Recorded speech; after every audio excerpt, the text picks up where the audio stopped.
Hello everyone. सो ये इस video का टॉपिक है कि हमें हमारा बेसिकली एटीट्यूड क्या होना चाहिए लाइफ के लिए, या अगर और इसको शॉर्टलिस्ट करें तो एटीट्यूड क्या होना चाहिए किसी काम को लेके।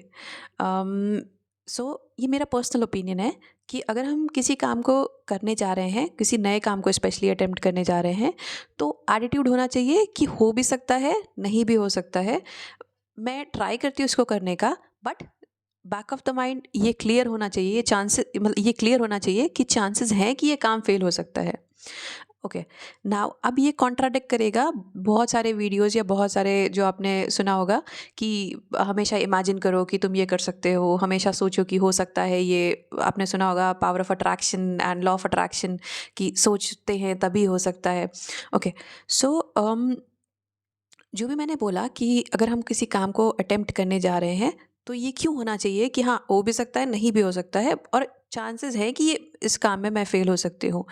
इसको सपोर्ट करने के लिए क्या है, अ, हम मेरे पास एक स्टोरी है। हम बचपन से स्टार्ट करते हैं, ठीक है।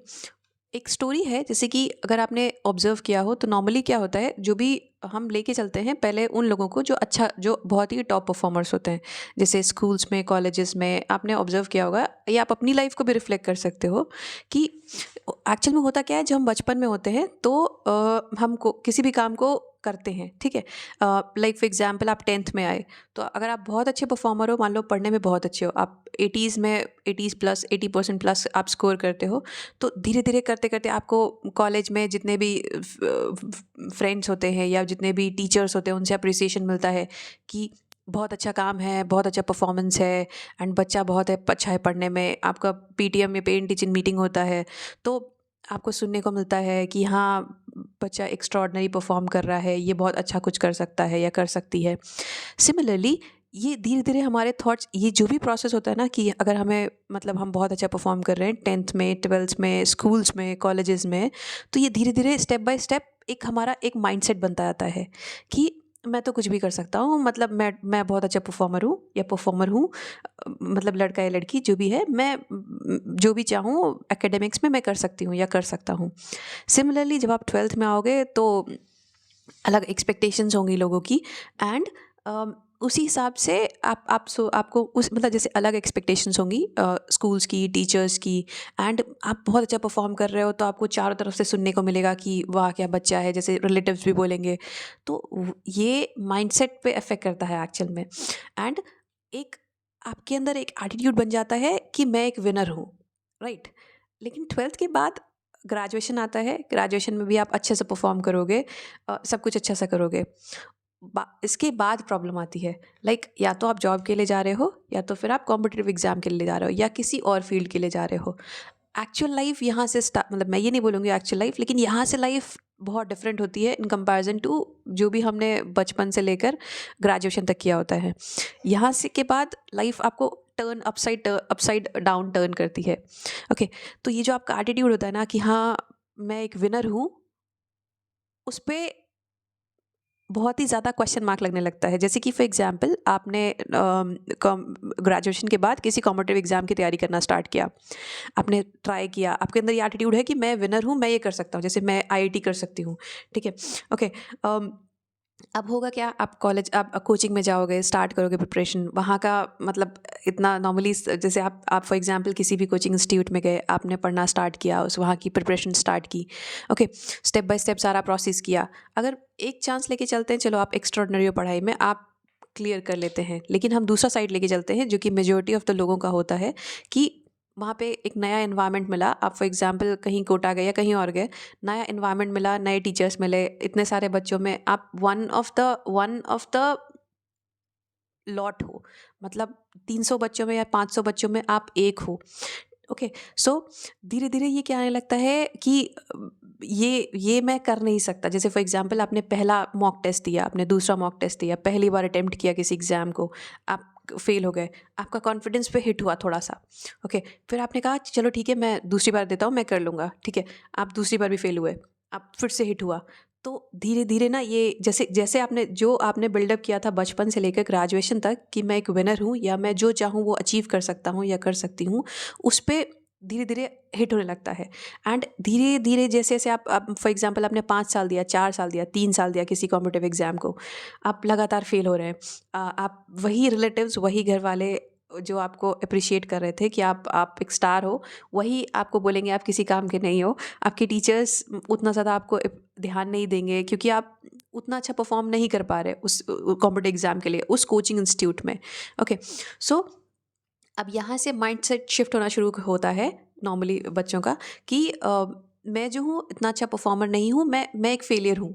यहाँ से एक शुरुआत होती है। जैसे मैंने पहले भी मतलब आता क्या एक्चुअल में माइंड में कि ये मैंने पहले भी अटेम्प्ट किया था, लेकिन मैं कर नहीं पाई थी या कर नहीं पाया था। अब मैं दोबारा भी करूँगी तो ये सेम चीज़ मुझसे होगी नहीं। और बेसलाइन क्या है, मतलब माइंड कैसे काम करता है, माइंड को इससे फ़र्क नहीं पड़ता कि हाँ मैं फेल हुआ या वो हुआ। उसके बाद का जो रिएक्शन होता है ना माइंड के अंदर या बॉडी के अंदर, उससे उसको फ़र्क पड़ता है। जैसे फॉर एग्जांपल आपको किसी ने कुछ बोला, ठीक है, अगर आप ऑब्जर्व करोगे, अगर आप ध्यान दोगे अपने अंदर, तो आपको उससे कोई मतलब नहीं है कोई कुछ भी बोले। लेकिन उसके बाद जो आपका रिएक्शन हुआ, जैसे आप रोने लगे, आपको बुरा लगा, आपका पूरा दिन खराब हो गया, आपके माइंड में बहुत सारे थॉट्स आने लगे, या फिर होता ना स्लीपलेस नाइट्स, आप रात भर सो नहीं पाए। माइंड को उस चीज़ से प्रॉब्लम होती है, माइंड उसके अगेंस्ट रिवोल्ट करता है। मतलब क्योंकि माइंड का नेचर होता है बॉडी को प्रोटेक्ट करने का, ये नेचर एंडाउड होता है, तो उसको उस चीज़ से प्रॉब्लम होता है। तो नेक्स्ट टाइम कभी भी माइंड के रडार में वो चीज़ आएगी, मतलब ऐसा कुछ भी चीज़ जो उससे रिलेटेड होगा या उससे उससे मैप करता होगा, जब भी उसके रडार में ऐसा कुछ आएगा तो वो तुरंत हिट करेगा, वो तुरंत सिग्नल देगा कि हाँ ये डेंजर है, ये डेंजर जोन है, इससे बच के रहना है। ओके, जिस एग्जाम्पल, अगर मान लीजिए आपसे कोई बहुत बुरी तरह बात करता है या फिर मतलब आपके अगेंस्ट, मतलब जैसे कि फॉर एग्जाम्पल किसी से आपकी बनती नहीं है, और जब भी आप उससे बात करते हैं तो नेक्स्ट 2-3 दिन आपके ख़राब हो जाते हैं।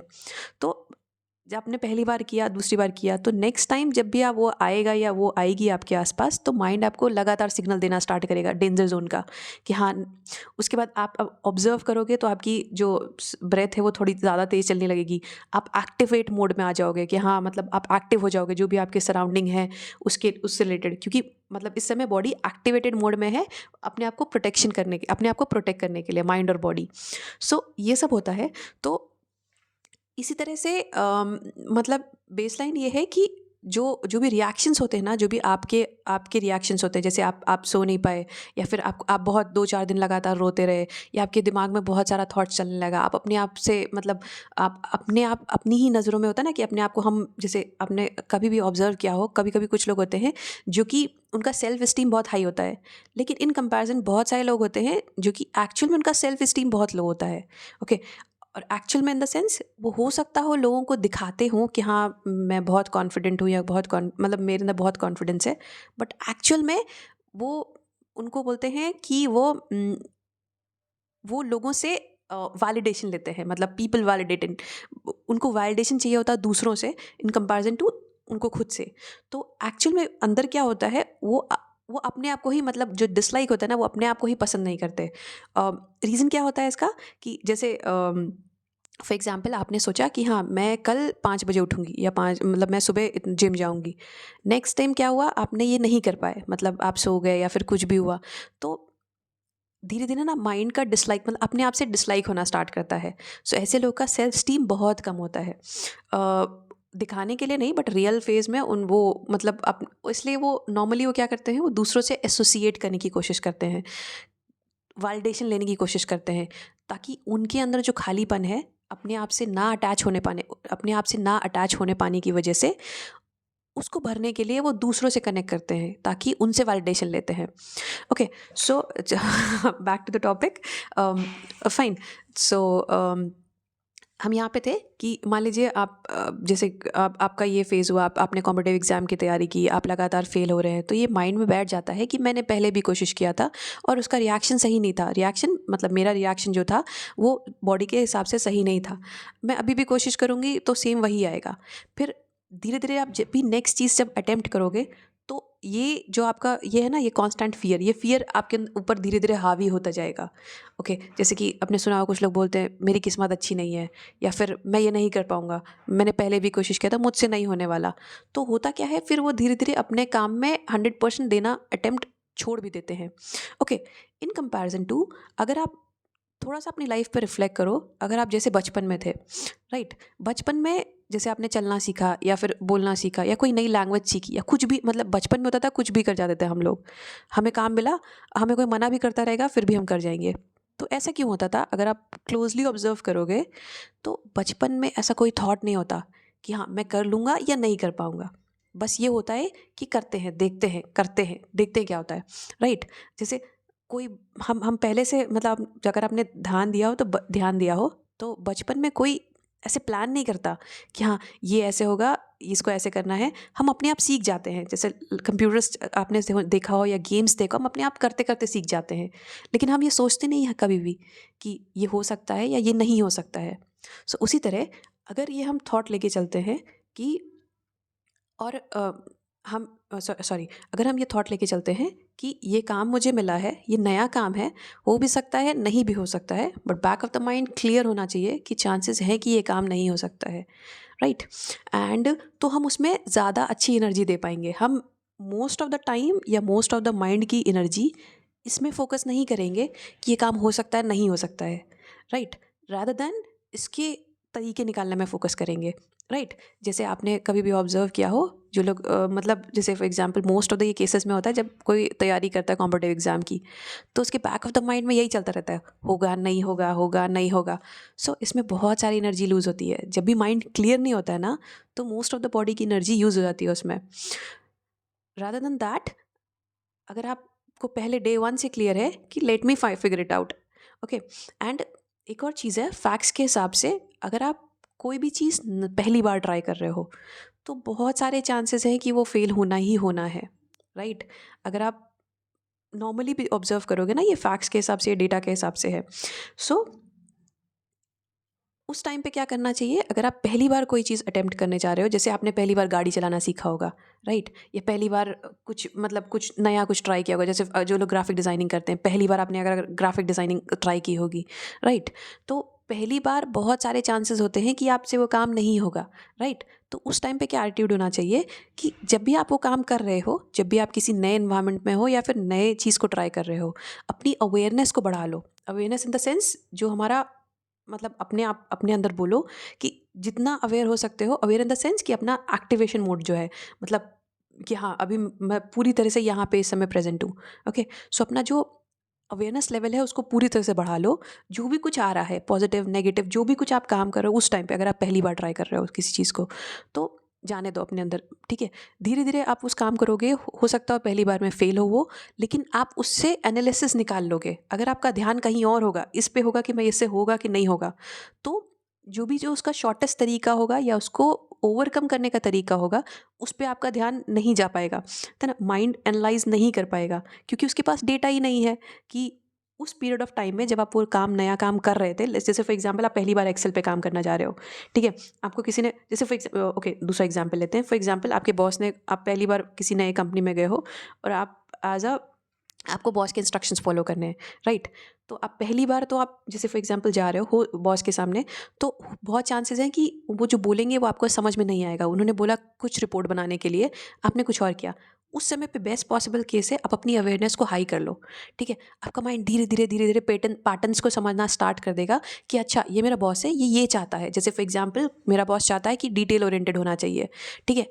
पहली बार में आप फेल हो गए, लेकिन आपके अंदर ये कैपेबिलिटी आ जाएगी कि आप समझ जाओगे वो करके। तो ये तभी हो सकता है अगर आप पहले से, आपका माइंड भरा नहीं होगा, मतलब माइंड जो है ना, वो रैम जो माइंड का रैम होगा ना, वो अपनी 100% कैपेसिटी पे होगा, लेकिन उसके अंदर जो जो डेटा होगा, जो मेमोरी होगी, वो काफ़ी कम होगी। मीन्स दैट, सो इस टाइम पे, राइट। सो ये आप कर सकते हैं, ये प्रैक्टिकली मैं अप्लाई करती हूँ। या thank you so much, have a great day.